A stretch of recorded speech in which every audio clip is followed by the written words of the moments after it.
పేదవాడి పక్షాన నిలబడతాం, ప్రజా గొంతుకై నినదిస్తాం. వాయిస్ ఆఫ్ వాయిస్లెస్, తెలుగువారి మనస్సాక్షి, సాక్షి టీవీ. సాక్షి టీవీ ప్రసారాల కోసం మీ స్థానిక కేబుల్ ఆపరేటర్ను వెంటనే సంప్రదించండి. రాష్ట్రంలో రెడ్ బుక్ రాజ్యాంగ పాలన, దుర్యోధన, దుర్వినీతి ఆ లోకాన్ని తలపిస్తోంది. సింహపురిలో పచ్చ తాలిబాన్ల అరాచకాలు పతాక స్థాయికి చేరాయి. మాజీ ఎమ్మెల్యే నల్లపురెడ్డి ప్రసన్నకుమార్ రెడ్డి ఇంటిపై పచ్చ మూకలు దాడి చేశాయి. నెల్లూరు సావిత్రినగర్లోని ప్రసన్నకుమార్ రెడ్డి ఇంట్లో ఫర్నిచర్, కార్లను ధ్వంసం చేశారు ఎంపీ వేమిరెడ్డి అనుచరులు. తల్లి శ్రీలక్ష్మిని బెదిరించి మూలకు తోసేశారు టీడీపీ గూండాలు. తల్లిని బెదిరించి ఇంట్లో బీభత్సం సృష్టించారు. ప్రశాంతంగా ఉన్న నెల్లూరు పచ్చ మూకల అరాచకంతో ఒక్కసారిగా ఉలిక్కిపడింది. ఎన్నికల ఫలితాలు వెలువడిన నాటి నుంచి రాష్ట్ర వ్యాప్తంగా దాడులు, విధ్వంసాలతో హింసాకాండ సృష్టిస్తున్నారు ఎల్లో తాలిబాన్లు. వైఎస్ఆర్సీపీ నాయకులు, కార్యకర్తలు, ప్రజాప్రతినిధులను లక్ష్యంగా చేసుకుని దాడులకు తెగబడుతున్నారు. ఇల్లు, వాహనాలు, ఆస్తుల్ని ధ్వంసం చేస్తున్నారు. తాము అధికారంలో ఉన్నందున ఏదైనా చేస్తామనే ధోరణిలో ఎక్కడికక్కడ రెచ్చిపోతూ స్వైర విహారం చేస్తూ ఉన్నారు. ప్రసన్నకుమార్ రెడ్డితో వైఎస్ జగన్ ఫోన్లో మాట్లాడారు. ఏం జరిగిందని ప్రసన్నకుమార్ రెడ్డిని ఆరా తీశారు.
ఫోన్ వచ్చేసరికి కొంతమంది కదా అలా దెబ్బేసిన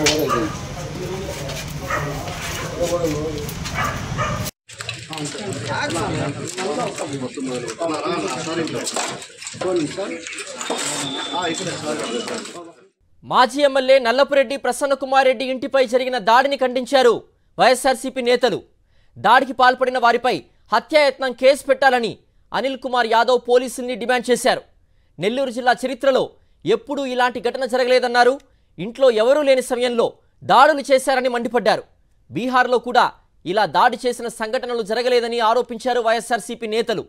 ప్రసన్నకుమార్ రెడ్డి ఇంటిపై టీడీపీ గూండాలు దాడి చేసి విధ్వంసం సృష్టించిన విషయం తెలుసుకున్న పలువురు వైఎస్ఆర్సీపీ నేతలు ఆయన ఇంటికి వెళ్లారు. కూటమి ప్రభుత్వం అధికారంలోకి వచ్చిన తర్వాత దాడులకు బరితెగిస్తూ విధ్వంసకర చర్యలకు పాల్పడుతోందని మండిపడ్డారు. వేమిరెడ్డి ప్రభాకర్ రెడ్డి, ప్రశాంతిరెడ్డి ప్రోత్సాహంతోనే ప్రసన్న ఇంటిపై దాడి జరిగిందని ఆరోపించారు.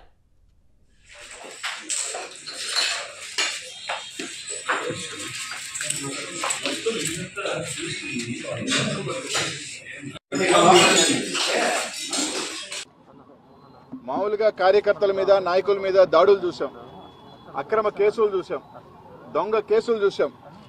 కానీ ఈరోజు నెల్లూరు జిల్లాలో రాజకీయం పుట్టిన దగ్గర నుంచి చూస్తే మూడు పెద్ద కుటుంబాలు ఉంటాయి. దాంట్లో నల్లపురెడ్డి కుటుంబం అనేది ఒక చరిత్ర గల రాజకీయ కుటుంబం.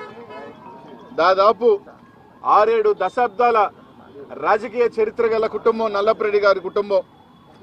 ఈరోజు రాజకీయాలలో విమర్శలు చేసుకుంటాం, ఘాటు విమర్శలు చేసుకుంటాం. కానీ నెల్లూరు జిల్లా చరిత్రలో ఎప్పుడూ కూడా ఇట్లాంటి దారుణం, అరాచకం.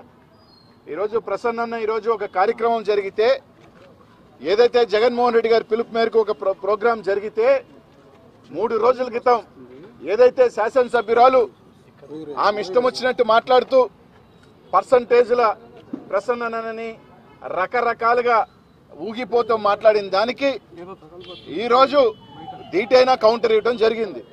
అవసరమైతే నీకు అవసరం చేత కాకపోతే కౌంటర్ ఇవ్వు, లేకపోతే ఈరోజు ప్రసన్న నిజాలు చెప్పాడనే భయమా తెలియదు. కానీ ఈరోజు దాదాపు ఒక 60-70 మంది పైగా, ఇంకా తెలియదు సంఖ్య ఎంత ఉందో తెలియదు, కానీ ఇక్కడ చుట్టుపక్కల వాళ్ళందరూ చెప్పటం 60-70 అంటే 100 మంది అని. ఈరోజు ఇల్లు చూస్తూ ఉన్నారు మీరు ఏ విధంగా ధ్వంసం చేశారు. అన్నిటికన్నా దారుణమైంది ఏంటంటే ఇంట్లో ప్రసన్న లేని సమయంలో ఏదైతే పెద్దోళ్ళు ఉన్నారు ఈరోజు ఉంటే అది కూడా లెక్క చేయకుండా ఈరోజు 60-70 మంది వచ్చి ఇల్లుని ధ్వంసం చేసి, ఒకవేళ నిజంగా ప్రసన్న ఉండుంటే ఈరోజు ఆయన నిజంగా ఏమి జరుగున్నో కూడా తెలియని పరిస్థితులు. ఎందుకంటే ఎవరైనా సాయంకాలం పూటలో 8 గంటలు 9 గంటలు ఎవరు ఉంటారు? ప్రసన్న ఉంటాడు, వాళ్ళు కొడుకుని ఉంటాడు. ఈరోజు 70 మంది వచ్చి ఇల్లును ధ్వంసం చేయటమే కాకుండా దేనికని ఇంతమంది వచ్చారు? ఒకటి ఏమన్నా ప్రసన్నని హతమార్చాలనే. ఒక రాష్ట్రంలోనే ఒక senior most politician Prasanna Kumar Reddy గారు, ఆయన ఇంటి మీద జరిగినటువంటి దాడిని ఇప్పుడు చూసినాం. అసలు మేమంతా చెప్తే ఏదో దాడి చేస్తున్నారంటే బయట నుంచి ఎవరైనా రాళ్ళు వేసి ఉంటారేమో అని అనుకుని ఇక్కడికి వచ్చి చూసిన తర్వాత ధ్వంసం చేస్తున్నారు. లోపల ఒక్క వస్తువు కూడా శుద్ధంగా ఉంచలే. సరే ఈవెన్ బెడ్రూమ్స్లోకి వెళ్ళి ఒక పెద్ద ఆమె ప్రసన్న కుమార్ రెడ్డి అన్న వాళ్ళ అమ్మ, ఆమె చాలా వృద్ధురాలు, ఆమె ఉంటే కూడా ఆమెను పక్కకు నెట్టేసి ఆ బెడ్రూమ్స్లో కానీ కిచెన్లో కానీ చేసినటువంటి దారుణమైనటువంటి పరిస్థితులు చూస్తూ ఉంటే కళ్ళ మీద నీళ్ళు వస్తూ ఉన్నాయి. కింద చూస్తే ఆ కారుని చూస్తే మనుషులు కనుకుంటే ఆ మనుషులను చంపడానికి కూడా ప్రయత్నిస్తా వాళ్ళు చేసినటువంటి దారుణమైనటువంటి ఘటన చూస్తే మాటలు కూడా రావట్లా. ఎస్పీ గారు కూడా ఒకటి గుర్తుపెట్టుకోవాలా, ఏంటి లా అండ్ ఆర్డర్ ఏమవుతా ఉంది? నెల్లూరు జిల్లా ఎలా ఉండింది ఒకప్పుడు? ఎంత ప్రశాంతంగా ఉండింది? వైఎస్ఆర్సీపీ గవర్నమెంట్లో ఎప్పుడైనా చూసినామా ఇట్లా? కాకన్ గోవర్ధన్ రెడ్డి గారి మీద అక్రమ అరెస్ట్ చేసి ఈ రోజుకి 2 నెలలుగా లోపల పెట్టున్నారు. సో దాని మీద ఫైట్ చేస్తూ ఉన్నాం. మా వాళ్ళ మీద కేసులు పెడతా ఉన్నారు, మాకు సంబంధించిన వాళ్ళ ఇళ్ళని ధ్వంసం చేయడానికి చూస్తూ ఉన్నారు. సో ఇదంతా ఒక ఎత్తు అయితే డైరెక్ట్గా ఒక ఎమ్మెల్యే క్యాండిడేట్ ఒక సీనియర్ పొలిటీషియన్ మీదకి ఈ విధంగా దాడి చేస్తే దీనికి బాధ్యులైనటువంటి ముందున్నటువంటి వాళ్ళని కానీ చేయించినటువంటి వాళ్ళని కానీ ఒక్కరిని కూడా విడిచిపెట్టే ప్రసక్తే ఉండదు.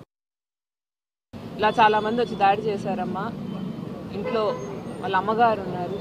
అంటే ఒక మనిషి వాళ్ళ అమ్మ ఉన్నారు, ఇంతమంది వచ్చి దాడి చేశారంటే కుటుంబ సభ్యులకి, అంటే రాజకీయంగా ఉన్నప్పుడు వాళ్ళ కుటుంబ సభ్యులకి భద్రత లేదు అనే విషయం చాలా చాలా బాధాకరమైన విషయం అండి. ఇటువంటి దుశ్చర్యలు జరగడం చాలా చాలా చాలా బాధాకరమైన విషయం. తప్పకుండా దీన్ని ఎవరైతే చేశారో వాళ్ళకి తగిన శిక్ష పడాలని నేను కోరుకుంటున్నాను.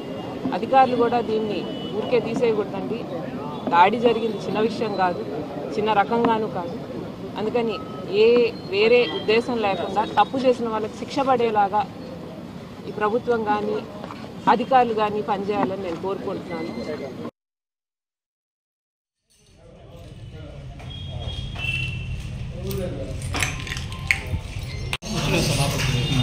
వచ్చేలేక రాళ్ళు వస్తాను.